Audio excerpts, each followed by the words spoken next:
morning, everybody. Hope everybody's doing great this morning. On the way in to the office, we got a JRA paper job program that will go live. We'll finish it up today, and assuming that we get insurance information, we'll go live hopefully tomorrow. So excited to do that. We got another guy in Pennsylvania, in the Harrisburg area of Pennsylvania, going to be doing paper job, and we got some neat website stuff going on. So we got a lot of cool projects going on today. What I wanted to kind of cover this morning was the business that relies on its owner is truly not a business. It's not a sustainable business. And the reason being is if something happens to the owner, the business is gone. A sustainable business means that if the owner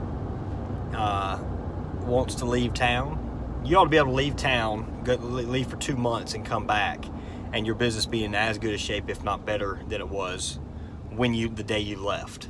And if your business isn't doing that, you need to take steps to get it there. So, and if the owner, junk removal business, if the owner gets hurt, has knee issues or shoulder issues, or gets hurt on the job or something like that, you could be closed down. A business that relies on its owner, the business could be closed down for weeks. So in addition to medical bills that you've also got missed income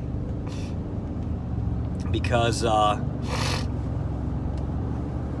excuse me guys, because you're not working.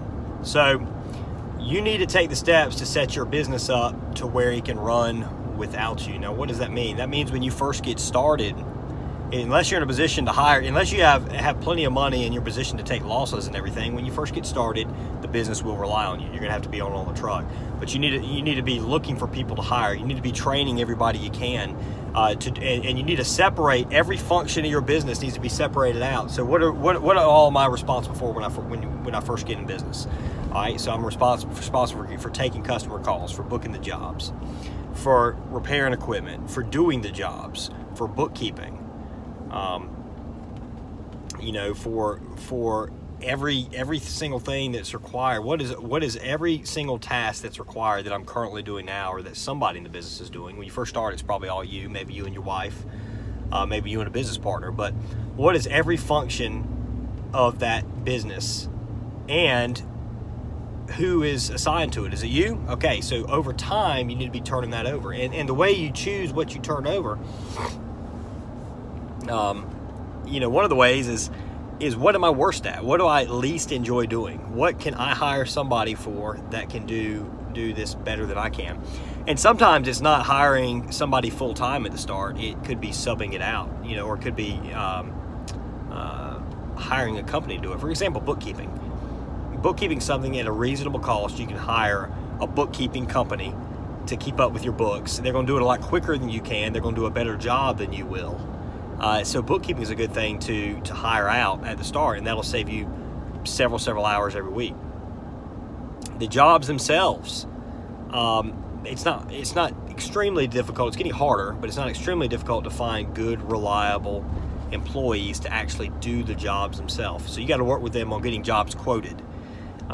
You got to work with them on placing customer calls. You got to work with them on dealing with complaints. Now, you need to find out about complaints, but right there on the site,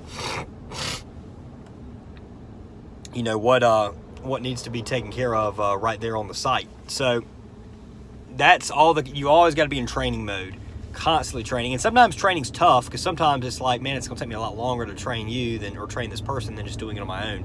But short term, that's true. Long term, that's not.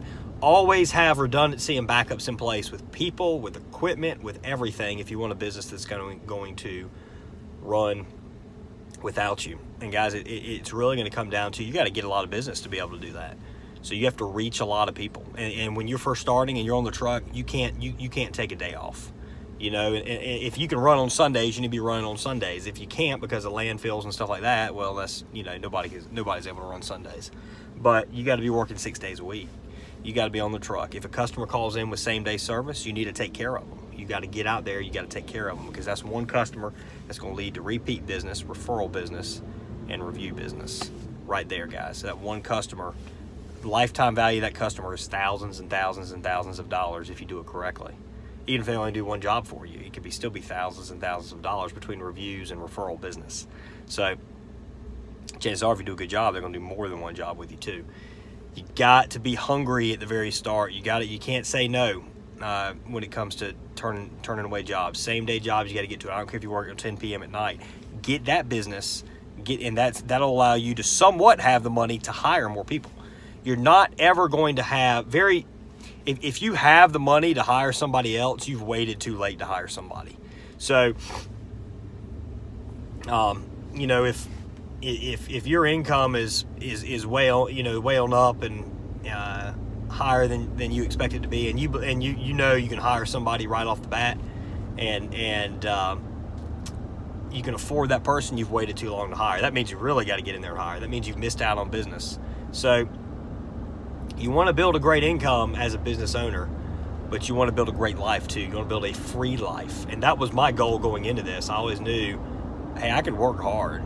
I love working hard. I love seeing a project through, but I can't rely on that all the time. I also love freedom. I love being able to go where I want, do what I want, with who I want, whenever I want.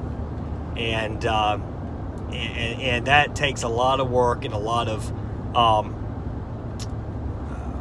precise kind of calibration and actions to reach that. It does take time. You're not going to do that immediately, but you need to have a constant goal and always be moving forward on achieving that level of freedom in your business. And once you do, you've got a business that you can sell as well. So single truck operators, a business that relies on you has no value. The only value it has is the goodwill, maybe the customer goodwill, which is going to be limited because you're not going to be helping with so many people if the business relies on you. But if you got a business where you can step away, you can hire a manager, pay a manager $50,000, $60,000 a year, and then the business earn another $150,000, $200,000, where you're not having to do anything, where an investor isn't having to do anything. You get to the point where a business if it's profiting $200,000 or $250,000 after paying a manager, which around $1.5 million revenue, 1 to 1.5 million revenue, you can do that, which probably take you about, depending on your markets, anywhere from 5 to 8 or 9 years. Some markets might not be possible to make $1 million, at least not with just junk removal. You might have to get into other services. It's always possible to make $1 million if you're willing to get into other services.